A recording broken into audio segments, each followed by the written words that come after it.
to speak today with co-founders of BioNTech CEO Ugur and Chief Medical Officer Özlem Türeci. BioNTech is at the center of the global fight against the pandemic, with well over 2 billion vaccine doses distributed with partner Pfizer. So, Dr. Türeci, Professor Sahin, thank you very much for joining us today. It's a pleasure. Thank you. Let me start with a question that's on everybody's minds, the new threat from the Omicron variant. How worried do you think we should be about its spread around the world?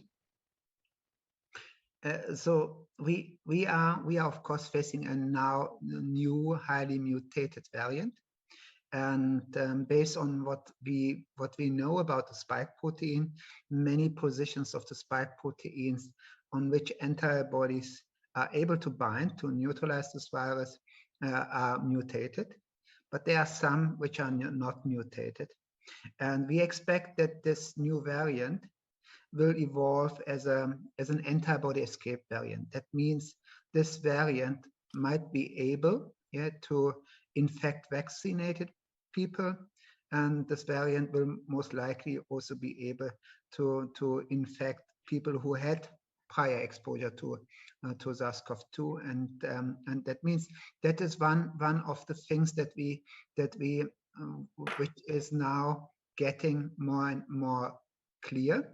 It is not clear whether this variant induces a more severe disease. There are no indications so far.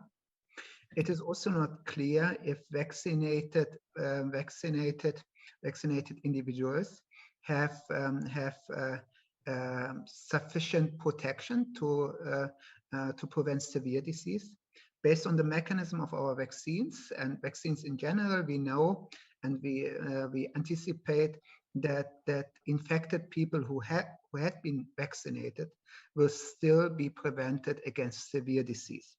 So that is what we at the moment have as facts or scientific basics.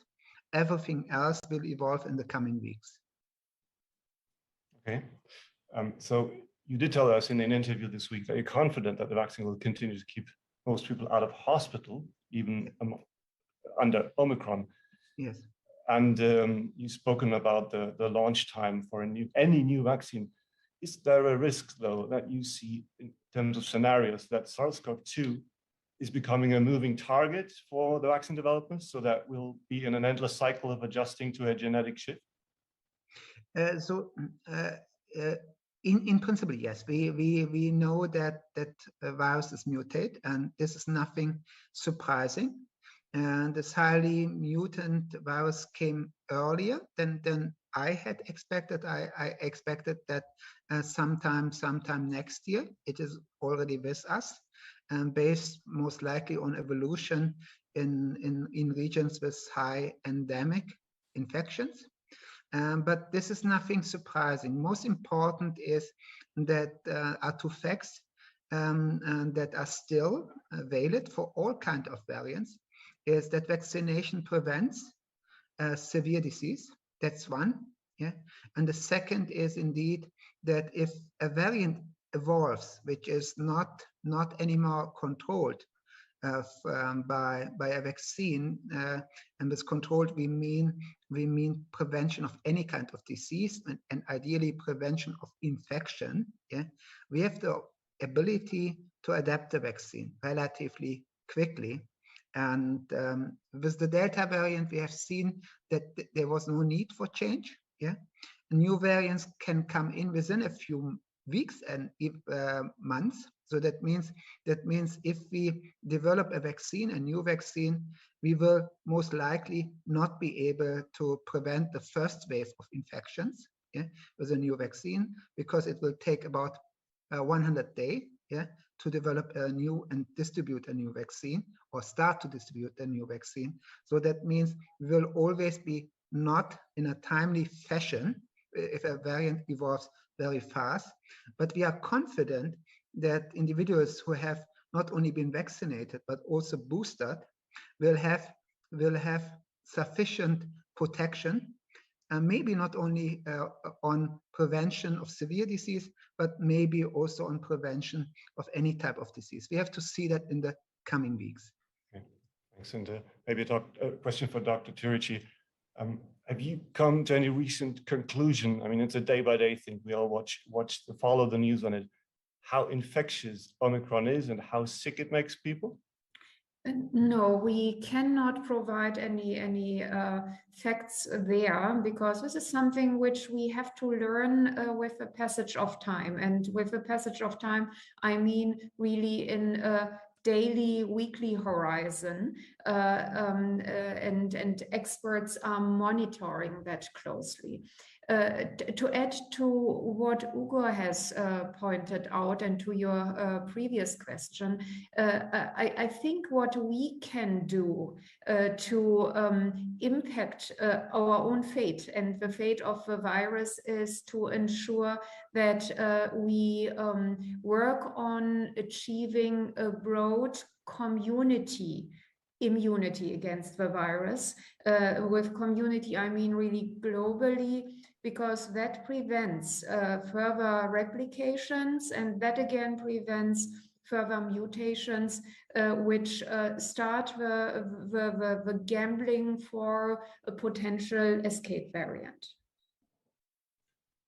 And by community reaction, can you elaborate? What do you mean community by that? immunity. So the higher the rate of immune people, be it by natural infection or by vaccinations, including booster vaccinations, which also help against new variants, the better we are protected against the virus having the opportunity to mutate and thereby generate variants, which might be more dangerous for us.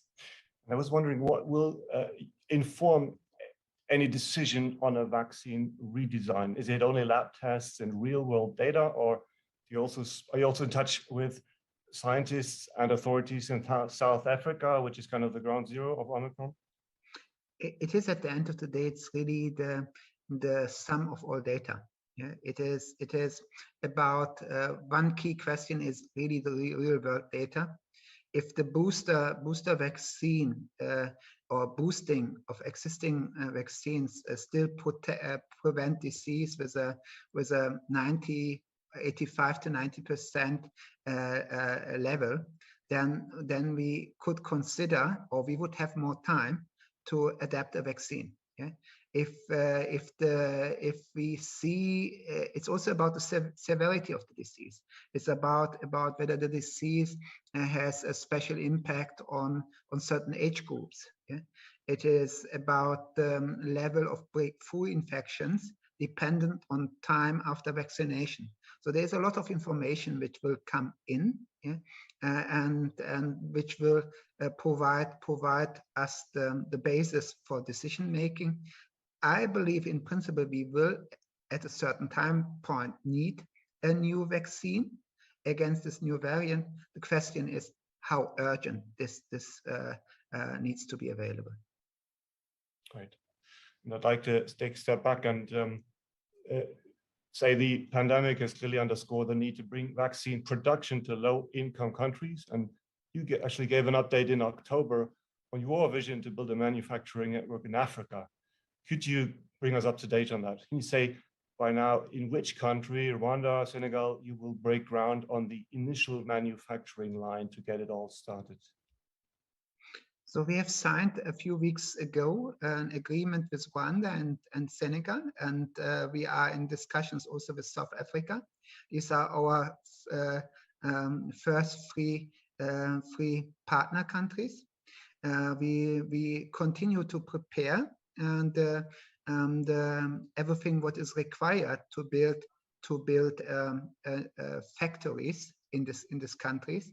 We recently announced that the start of the building of a new factory will be mid-2022. We are at the moment using the time to develop the technologies because we want to establish easier to use technology for manufacturing of these vaccines on the African continent. Yeah, we are in collaborative exchange with experts in these regions. to ensure that also the infrastructure is built in parallel. So our timeline is to start with the building of the factory in mid-2022 and come up really with a as fast as possible timeline to finish the factory, not sticking to the usual timelines. The usual timelines would be, if you start to build a factory, it's about 3 years until you can start to manufacture. But we are confident that by using new technologies, we could be able to do it much faster. Okay. And you said at the time that BioNTech plans to transfer manufacturing capacities and know-how to local partners. Yes. Does that in fact include a vision to transfer ownership and control over this network to your African partners? Yes, sure. How would that, would you sell it to them, or would that be basically a pro bono transfer that you're looking at? So we are really interested to enable autonomous production of vaccines on the African continent. This is not driven by commercial aims. This is driven really by the idea that this is a new technology, and we believe that this new technology should be available for those who need it most. For our most important concern is quality, to ensure that the quality is established, and how this could be guaranteed when we transfer our technology and transfer also the ownership is something that we are at the moment discussing as business model and partnership model. Related to that, of course, you and Pfizer are at the center of a global debate over vaccine patent protection in a cross-border context, and the case has been made by a number of NGOs. Poorer countries should be able to replicate the vaccine outside of the control of the originator, the inventor, such as you. You have said that would not actually help those regions. Explain to us why. So I personally, I am personally not against patent waivers, but I'm seeking for solutions. The solution which is really required is enabling. And enabling means that as developers of the technology, and we spent more than 10 years in developing these technologies, and it is what is really underestimated. It is not just the manufacturing; it's hundreds of assays, analytical assays, which have to be done, in a controlled fashion to ensure that the product has the right quality. This is extremely complex, altogether involving 50,000 steps. We have learned that when we try to transfer even parts of our technologies to extremely experienced companies, and so we are collaborating at the moment in our network with more than 30 industrial partners in Europe and in the United States, that these partners, even though they are really experienced experts, require our help, because it's not just about written protocols, it's about understanding, about how to deal with deviations, how to assess really the quality, and a number of things which you can't find in protocols. It is something that requires support by our team. So we are, for example, our team members are traveling to the sites, training the people, ensuring and have oversight to ensure that, for example, something so simple like a fill and finish, which is the last step, can be done in a proper fashion. So it is not about that we want to be involved. We have to be involved to ensure that the quality is established. Okay, and on the more immediate need, you did pledge that you want to deliver at least 1 billion doses to low and middle income countries this year and another 1 billion next year. Are you on track to reach that target for this year, for example? Yes, we are. And for next year, we could even consider more. Right. And what are there any, first of all, when you say you're on track, where do you stand? What are the numbers for this year? So our goal was about 40% of the vaccines that we deliver worldwide should go into low and middle income countries, and we are exactly there, and we will be slightly about $1 billion at the in end of this year in December. And what about any logistical challenges in those countries, maybe in rural areas, to distribute those? Is that slowing you down at all, or has that been overcome? So, Özlem, do you want to take this? Yes, that Ludwig is part of the job, and this is actually also the reason why, to your previous question, Ugur explained that it comes with many challenges, including the logistics, which we see not really as a challenge but a task to deal with. And we not only have the logistical aspect in the low-income countries. It was a general obligation and task that we had to figure out logistics and build the logistical networks and so on. And we are also doing this now for the low and middle income countries into which we deliver. And for each country, it comes with its own specific solutions which have to be worked out. Yeah, this includes the use of airplanes, trucks, even drones. Yeah, so in principle, there is no limitation even to deliver vaccine at minus 80 degrees to the low income countries. The technology is there, and we benefit from our partnership with Pfizer and benefit from partnership with many other companies who are experts in delivery logistics. Moving on to a different subject, so maybe also for Dr. Türeci to address. I've heard testimony from you in other interviews that it was very early on BioNTech's ambition to become a leading European pharmaceutical company, and that's, I think that's quite astounding. Not a leading biotech firm, but pharma company, and that aspiration, I guess, has come within much closer reach now. Since no doubt you're very prolific scientists and entrepreneurs, but in a large pharma group, you'd also oversee production, regulatory hurdles, a sales force, finances. Is that still within your core skills? Is that what you're also made of?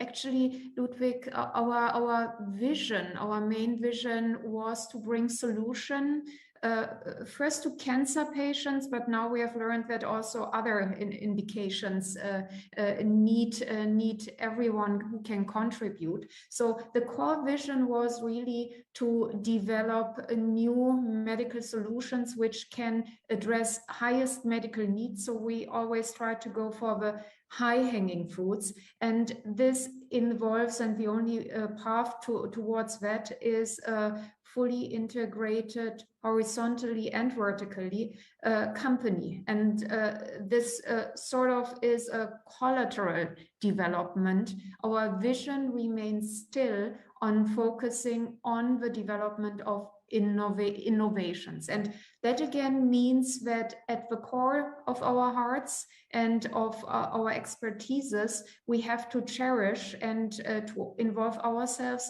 in what is called basic science and ensure that we can translate that with the measures and tools of modern drug development. Okay, and on that integrated approach, I understand that anecdotally at some point in BioNTech's history, when your development pipeline was kind of sprawling and exploding, investors encouraged you to seek partnerships to kind of spread the risk and the burden. You've done that to great effect. What's your approach here going forward? Will you seek to keep as much as you can in-house? Does the vaccine revenue give you financial freedom to do that? Or is there an underlying logic to continue to get outside control or outside input in? Yeah, the rationale and the underlying logic which we want to follow is very simply logic. namely what is logical to do. We, on the one hand, with innovations we develop and for which we obviously then are the experts, it makes sense to also, while forward integrating, be the ones who are in the driver's seat and own the respective development and later the product wholly. On the other hand, everywhere where it makes sense because of complementary expertise to partner with other companies, and in our past, the partnerships we have found have shown us that there are very complementary companies out there which really bring identical values but complementary skills and knowledge and technologies to the table. And this will also remain a parallel option for each and every product candidate we work on. Okay. And in terms of takeovers, you've recently acquired some T-cell therapy assets from Gilead, and in the future, will you consider buying another biotech company outright, or would you rather focus on targeted assets and projects that you acquire? Again, here logic is our guide. The acquisitions we make are really based on first identifying our needs and what can add value to the jigsaw puzzle which we are building step by step. And when that would mean to acquire a company, we will continue to acquire companies. When it means to partner or to license in, that would be the path to follow. At the end of the day, it has to really fit to the overarching strategy which we follow with each of our platforms. Okay, so with my next question, I'd like to remind viewers that you are oncologists taking a pandemic crash course in virology. And you've demonstrated that with mRNA, you can teach the body's immune system to attack a foreign invader like the coronavirus. But with oncology, the enemy really comes within, and cancer cells are in many ways very similar to healthy human cells. So help us understand your approach there.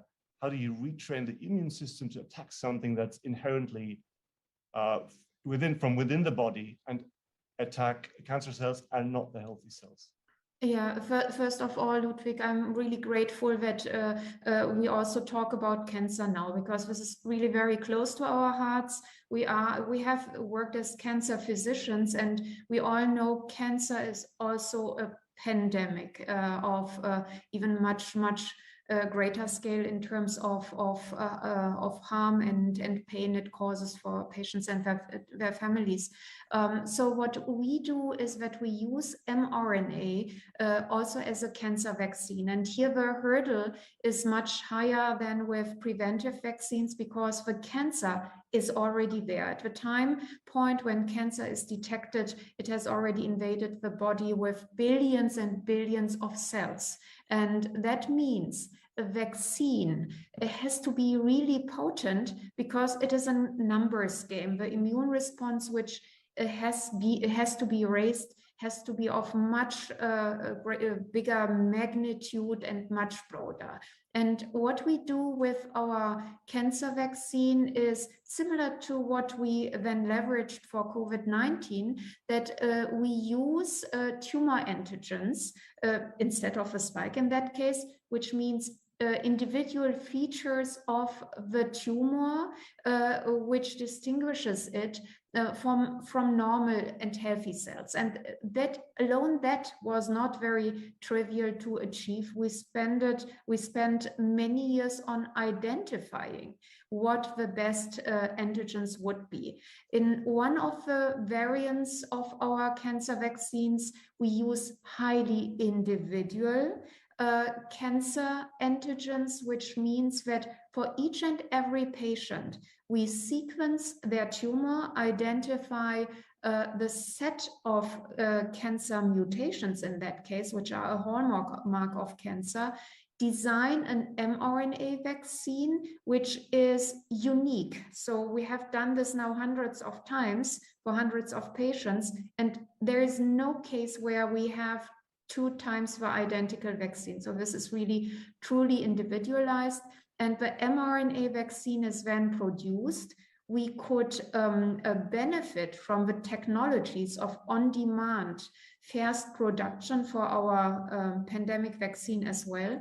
And the patient gets then this tailored vaccine. We have developed a technology also for cancer, which allows to direct after intravenous injection the vaccine to the lymph nodes body-wide of the cancer patient. And these places are the boot camps, so to say, of the immune system, where specialized cells, which we specifically target with our tumor antigen vaccine, take up the vaccine, the mRNA, produce the respective protein, and thereby demonstrate the tumor antigens to the immune system, to immune effectors, mainly T cells, which are then expanded and can recognize the tumor. And this comes with a second signal, not only the tumor antigen which is produced, which means attack for the immune system and results in a strong immune response against those cancer cells. Thanks. Thank you very much. So with the time that we have left, I'd like to turn to audience questions. As discussed, since we're live, we have that option. One question is, what is the likelihood, coming back again to the coronavirus, that we see an annual routine of repeat boosters? And what confidence can we have that unwanted side effects will not come up with that routine of annual repeats of shots? So the likelihood increases that we get annual the requirement of annual vaccinations. So at the moment we see that the virus is really mutating faster and changing its shape and reinventing itself. And based on this observation, I would say the likelihood is increasing and that this becomes something similar like influenza. And yearly vaccines are well known now for decades. For the influenza vaccine is a yearly vaccine. We don't expect that boostering and adapting the vaccine will change the safety profile. In the meantime, this corona mRNA vaccines have become the most studied vaccines in the history of medicine. So there's a huge safety database, and we can build on that. One very last question, and quickly, if you can, because time is running out. With the threat of Omicron and the prospect of reduced efficacy, how do we keep persuading people to seek a shot and get vaccinated? Because the evidence is very high, and that particularly boostering will help, vaccination will help, and we would anticipate that non-vaccinated people could have even more severe and faster disease as compared to the current strains. Dr. Türeci, Professor Sahin, thank you very much for your time today. That's all we have time. Thank you, Ludwig. Pleasure. Thank you.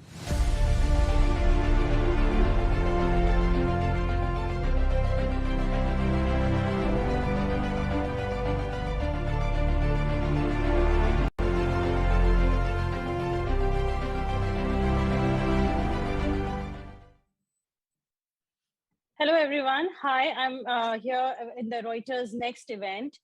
We are having a panel discussion on Afghanistan's future and I'm Rupam Jain, the South Asia correspondent for Reuters, based out of India at this point. With me are the panelists who are from Afghanistan, but unfortunately, they are in all different time zones, considering what has their country experienced in the last 3 months. We have with us Ms. Mehbooba Siraj, who is based out of Kabul. She runs a women's shelter, and she's continuing to work from there. We also have Mr. Ahmed Sarmast from Lisbon, who recently had to leave his country at some point of time after the Taliban regime took over. And we also have Ms. Roya Rahmani, who is based out of Washington, DC presently, and she is one of the finest diplomats which Afghanistan has had, and was one of the first female ambassador to United States from Afghanistan. I really would like to welcome all of you all, and I would like to start with Ms. Siraj by asking her how has she been and how is Kabul these days? Thank you. Well, good afternoon, because that's where I am here. It's afternoon in Kabul. I would like to say thank you for having me on this panel. I'm really honored.